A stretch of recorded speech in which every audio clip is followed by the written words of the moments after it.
Ce jour dédié pour la réussite dans tous les domaines de Yochai Raphaël Ben Nechama Be'ezrat Hashem. Dans quelques jours, Shavuot, comment se passe l'allumage des bougies et le kiddush. L'allumage des bougies, à Shabbat, il y a une discussion entre les grands décisionnaires Sfarad de notre génération, Rabbi Yosef et le Rav Ben Yisraël Abba Shaul. Est-ce qu'on allume d'abord et après on fait la bracha, ou on fait la bracha et après on allume? Rabbi Yosef est extrêmement virulent, très très virulent. Il dit en aucun cas, d'abord on fait la bracha et après on allume.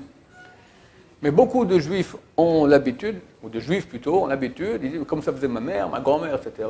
Ils allument d'abord et après ils font la bracha, comme mon frère Ashkenaz. Le Ben Ishraï de faire comme ça, entre autres par exemple. Le Rabbi Yosef s'est battu très très fort contre cela. Rabbi Yosef Shaul lui a dit, tu fais comme tu veux.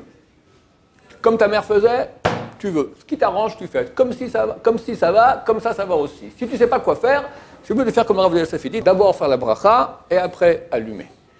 Maintenant, à Yom Tov, même ceux qui ont l'habitude de d'abord allumer, après faire la bracha, là, Yom Tov, il faut faire autrement. Pourquoi? Parce qu'à Shabbat, qu'est-ce qu'ils disent? Ils disent que quand je fais la bracha, ils croient comme ça, c'est faux, mais c'est ça la source de la coutume, que quand ils font la bracha, la likner chez le Shabbat, ils ont su Shabbat. Alors comment ils peuvent après allumer les bougies? C'est faux, c'est complètement faux. Mais néanmoins, c'est ça la source de ce minhag. Alors il y en a à cause de ça, donc elles allument d'abord. Après, elles font la bracha. Le problème est qu'à l'habitude, on fait la bracha toujours avant la mitzvah. Alors, comment tu fais ici la mitzvah et après tu fais la bracha? C'est ça ce que dit le Rav Yosef. Alors, il y en a qui cachent, après ils ouvrent comme ça, du genre, je profite maintenant de la lumière. Donc, elles allument, comme si elles ne voient rien du tout. Elles font la bracha, et après, hop, elles profitent de la lumière. Elles ont un avis sur lequel compter, Ben Ishraï, le Rabbi Yisraël Abba Shaul, etc. Mais ça, c'est valable à Shabbat. Pourquoi? Parce que Shabbat, on n'a pas le droit d'allumer des bougies. À Yom Tov, on peut passer du feu à Yom Tov. Donc il n'y a plus aucune raison maintenant qui va légitimer que tu fasses l'allumage d'abord et après la bracha. Donc à Yom Tov, tous les avis disent d'abord tu fais la bracha et après tu allumes. Est-ce qu'on fait Shecheyanu? Les femmes peuvent faire Shecheyanu à l'allumage des bougies. Elles font la dikner chez Yom Tov, elles font Shecheyanu, elles allument. Il y en a qui disent non, c'est mieux de faire Shecheyanu, de ne pas faire maintenant, d'être rendu quitte dans le kiddush. Quand on fait le kiddush, nous on dit Shecheyanu. Pourquoi ils disent que c'est mieux de faire dans le kiddush? Parce que si tu as déjà fait maintenant Shecheyanu dans l'allumage des bougies, quand maintenant le maître de maison va dire Shecheyanu dans le kiddush, il a dit auparavant Boré Priya Gefen. Après il dit Shecheyanu, et toi tu réponds Amen. Ça fait F5, ça fait un arrêt entre le Gefen.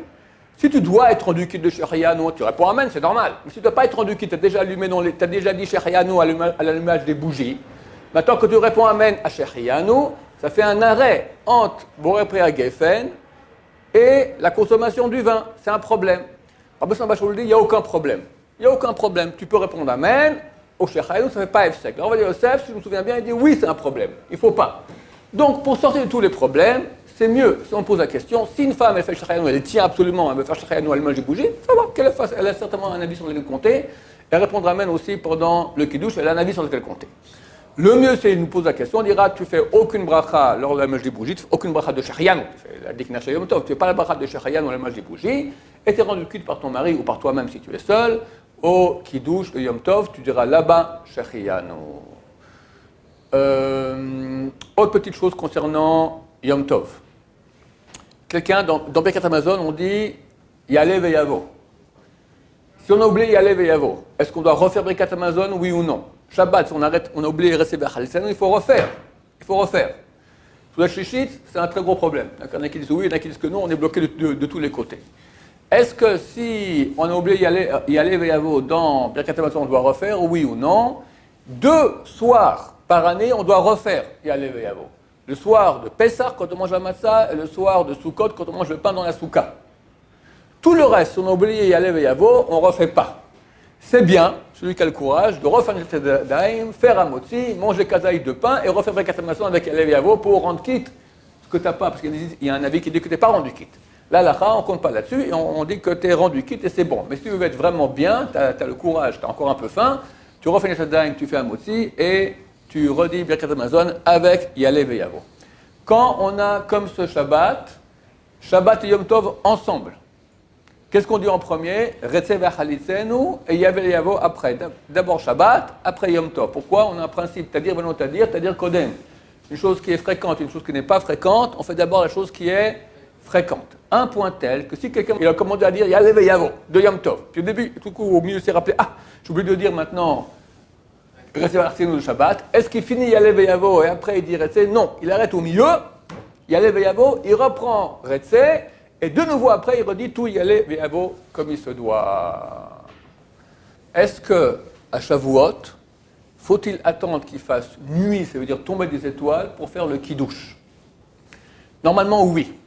Parce que, spécialement cette fête, c'est marqué qu'il faut attendre, c'est le 50e jour. 50e jour, c'est que quand la tombée de la nuit. Comme ça dit le Ben Ishraï. Maintenant, Rod Yosef, il dit, tout ça c'est bien gentil quand tu es en Irak, comme Ben Ishraï, ou en Israël, que ça tombe à 8h30, 9h moins quart, ou plus tard, c'est déjà tombé de la nuit, c'est bon. En France, c'est 23h des fois.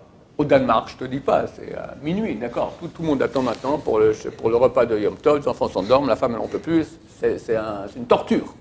Rod Yosef, il dit, aussi dans les pays où c'est difficile, alors, on fait Arvit quand il fait encore jour.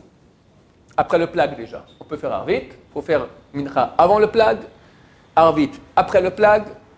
Ensuite, on peut faire le Kiddush dès le moment où on voit le soleil qui disparaît de nos yeux. Tant qu'on le voit, on peut pas, on ne le voit plus, on peut faire. C'est même pas la tombée de la nuit, c'est pas la sortie des étoiles. Dès ce moment, on peut faire le Kiddush, et c'est bien d'essayer de manger kazaï de pain, au moins un kazaï de pain, après la sortie des étoiles. Donc c'est ce qu'on dira à nos frères qui sont en France, les pauvres, qu'à la fête de Shavuot, où ça tombe très très tard la nuit, donc ils feront Mincha avant le plag, Arvit après le plag. Dès que le soleil disparaît, ils font le kiddush, et essaient de manger encore kazaït. Ils commencent à manger tout de suite. Et quand il fera nuit complètement, ils essayeront encore de manger un kazaït de pain. Baruch Adonai, l'olam, amen va amen.